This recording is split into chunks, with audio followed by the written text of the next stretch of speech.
Salut, je suis Sean Curtis alias Vulcain et vous êtes sur Terra Adventum. Sans plus tarder, voici la 8e vidéo sur le décryptage de Voyage au centre de la Terre de Jules Verne, avec les chapitres 17 et 18. N'hésitez pas à voir ou à revoir les vidéos précédentes pour bien comprendre celle-ci.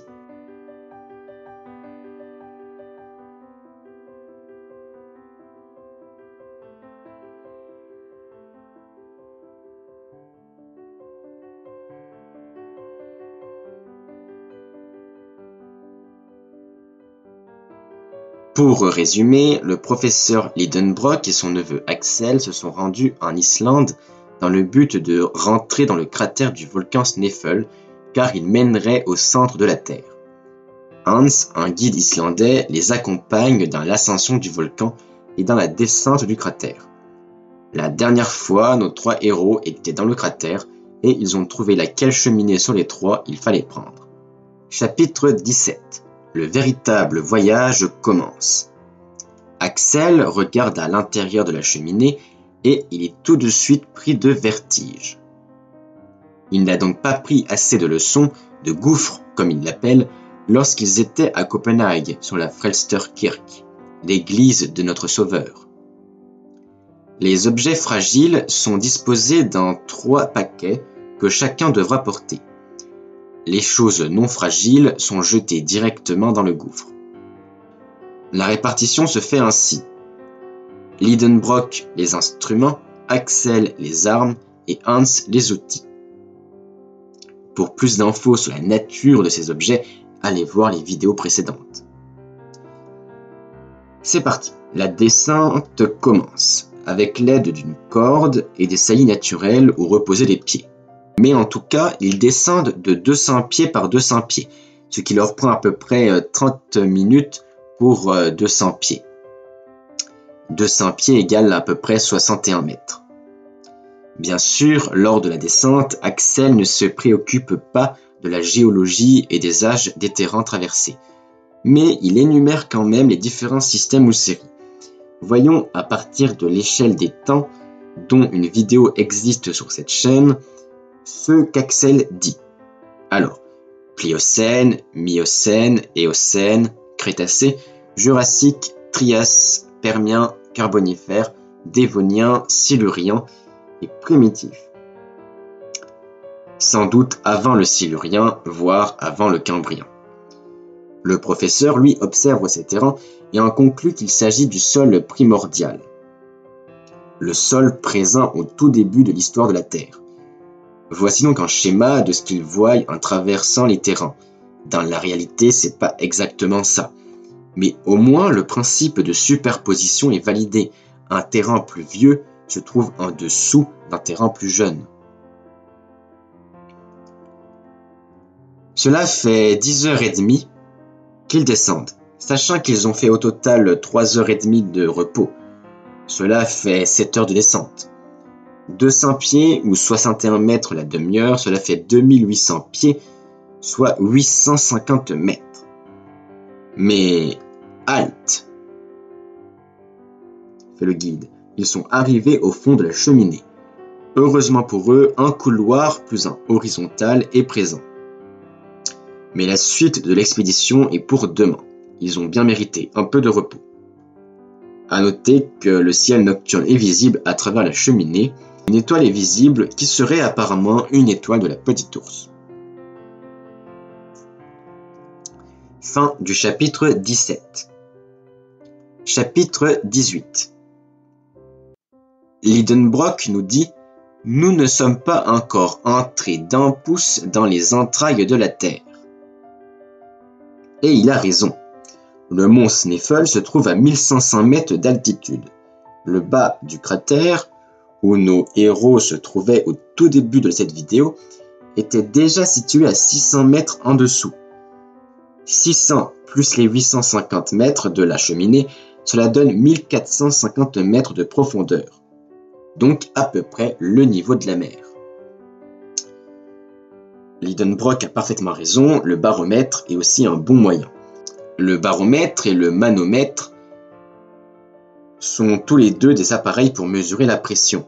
mais le baromètre est utilisé seulement pour des pressions proches de 1 atmosphère, c'est-à-dire à la surface de la Terre.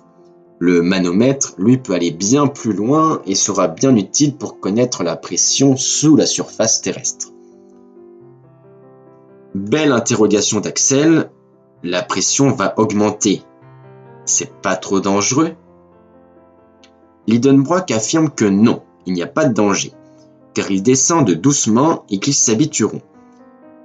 Oui, alors bien sûr, mais bon, à mon avis, ils n'iront pas jusqu'au centre de la Terre.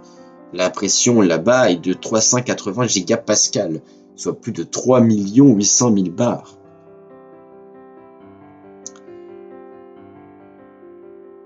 Ah oui, tiens, le sac d'objets non fragiles, où est-il?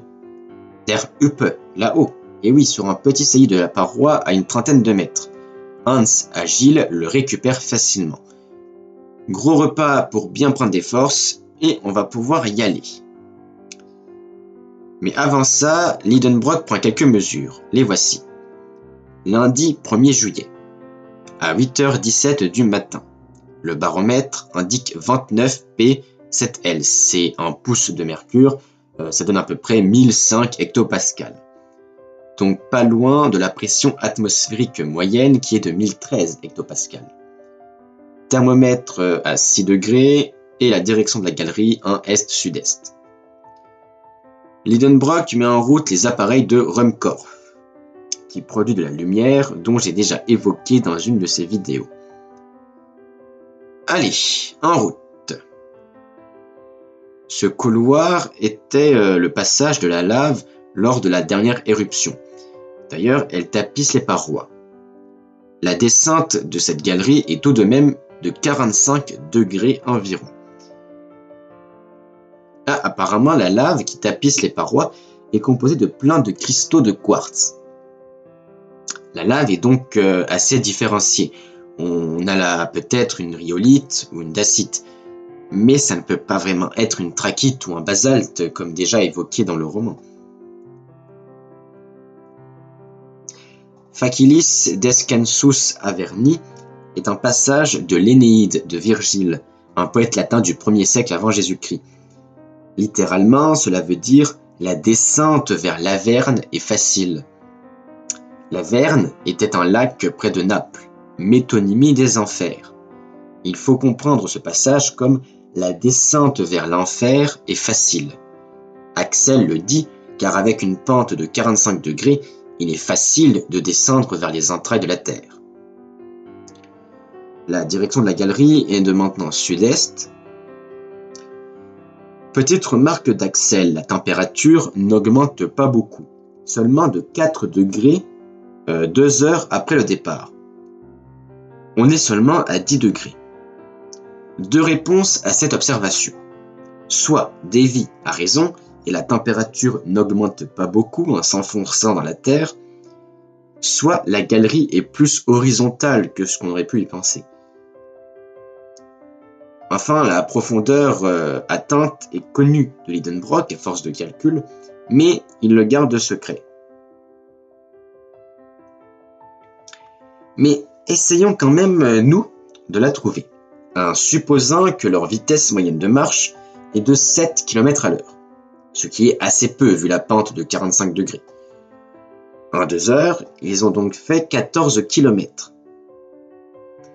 Avec la pente de 45 degrés, et en utilisant un cosinus, on trouve une profondeur de quasi 10 km. C'est pas énorme, ils sont loin du centre. Mais sachant que le gradient géothermique moyen est de 30 degrés par kilomètre, à 10 km, la température doit être de 300 degrés, et non de 10. Alors, c'est bien sûr pas possible, mais Jules Verne et Lidenbrock se basent sur une autre théorie, donc on va arrêter maintenant de le rectifier à chaque fois. Au bout de 7 heures de marche, donc possiblement 50 km, c'est vrai que c'est un peu énorme quand même, et donc à peu près 35 km de profondeur, nos héros font halte. Enfin du repos et manger. Mais l'eau potable va bientôt commencer à manquer. On se rappelle que dans les préparatifs de voyage, Lidenbrock a négligé l'eau car il est sûr d'en trouver dans les profondeurs. Mais pour l'instant, aucune source n'a pu être observée. Axel ne manque pas de faire savoir ses craintes à son oncle. Mais celui-ci est assez confiant. Pas d'eau, car enveloppe de lave. D'accord, mais si l'enveloppe de lave se poursuit sur des kilomètres en profondeur. Enfin, bon. Axel pense qu'ils n'ont pas fait beaucoup de kilomètres en profondeur, car la température n'a pas beaucoup augmenté. D'après le modèle d'Axel, la température augmente de 1 degré par 100 pieds, soit tous les 30 mètres.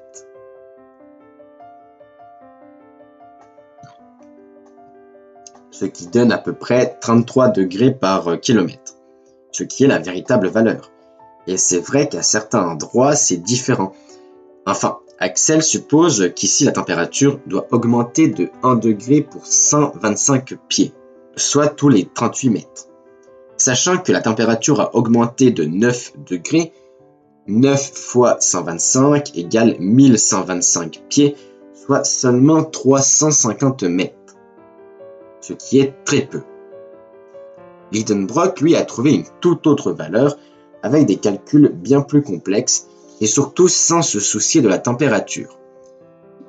10 000 pieds, soit 3 km.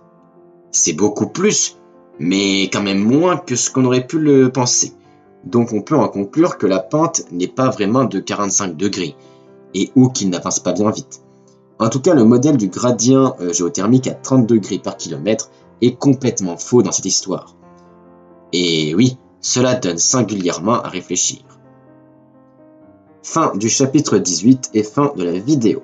J'espère qu'elle vous aura plu, n'oubliez pas de l'aimer et de la partager, et surtout, abonne-toi pour connaître la suite. À la prochaine dans les profondeurs de la Terre.